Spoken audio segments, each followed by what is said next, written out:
আসসালামু আলাইকুম। আমি এখন আপনাদের সামনে উপস্থিত করছি একটি স্মার্ট আইওটি ভোটিং সিস্টেম যা তৈরি করা হয়েছে ESP32 এবং ক্লাউড টেকনোলজি ব্যবহার করে। এই প্রজেক্টের মূল লক্ষ্য হলো ভোটিং সিস্টেমকে আরও স্বচ্ছ, নিরাপদ এবং স্মার্ট করে তোলা। এই সিস্টেম আমরা ব্যবহার করেছি ESP32 wifi module, 4x4 matrix keypad, 20x4 I2C LCD, EEPROM data স্টোরেজের জন্য এবং থিংসপিক সার্ভার লাইভ রেজাল্ট দেখানোর জন্য। এবং আমরা একটা কাস্টম ওয়েবসাইট বিল্ড করেছি যার মাধ্যমে আমরা লাইভ রেজাল্ট দেখতে পারবো।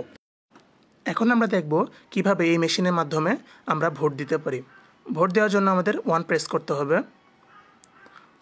প্রত্যেকটি ভোটারের জন্য 6 সংখ্যার একটা কুপন রয়েছে, সেই কুপনটি এখানে ইনপুট দিতে হবে। কুপনটি যদি একবারের বেশি ইউজ করা হয় তাহলে সিস্টেমটি ওয়ার্নিং দেখাবে এবং সে ভোট প্রদান করতে ব্যর্থ হবে। এখন আমরা কুপনটি ইনপুট দিব। আমাদের কুপনটি হলো 599111 এবং হ্যাশ প্রেস করে ভোটিং মেনুতে চলে যাব।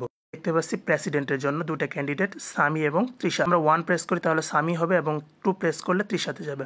আমরা 1 প্রেস করলাম এবং জেনারেল সেক্রেটারির ক্ষেত্রে নিপাকে এবং ভাইস প্রেসিডেন্টের ক্ষেত্রে নিসাকে ভোট দিলাম। কনফার্মেশন আসবে, দেন আমি 1 প্রেস করলে সেটা ভোটটা ক্লাউডে জমা হয়ে যাবে। হ্যাঁ, আমার ভোটটা দেওয়া হয়ে গেছে এবং আমি হ্যাশ প্রেস করে এক্সিট করতে পারবো। এখানে আরেকটি ফিচার রয়েছে, সেটা হলো অ্যাডমিন অপশন। আমি স্টার প্রেস করে অ্যাডমিনে ঢুকতে পারবো। Show result, SYNC cloud and reset এবং এক্সিট করতে পারবো। আমরা 1 প্রেস করে রেজাল্টটা দেখতে পারবো। আমরা দেখতে পাচ্ছি যে সামি 1, তৃষা 1, সাতাত 0, নিসা 2, নিপা 1 এবং শুভজিৎ 1। তো আমরা এক্সিট করলাম। এক্সিট করার পর এখানে উল্লেখ্য বিষয় হলো, আমরা যদি এখানে রিসেট বাটনটা ক্লিক করি বা ওখানে একটা রিসেট অপশন আছে, ওইটা যদি আমরা প্রেস করি তাহলে আমাদের সিস্টেমটা কোনো কিছু ডাটা হারাবে না, বরং সিস্টেমটা নতুনভাবে আবার রান করবে। এখন আমরা কাস্টম ওয়েবসাইটে চলে যাব, যার মাধ্যমে আমরা রেজাল্টটা লাইভ দেখতে পারবো। এখানে আমরা দেখতে পাচ্ছি সামি 1, তৃষা 1 এবং জেনারেল সেক্রেটারির ক্ষেত্রে যেহেতু নিপা উইনার, তার এখানে উইনার বাটন দেখাচ্ছে।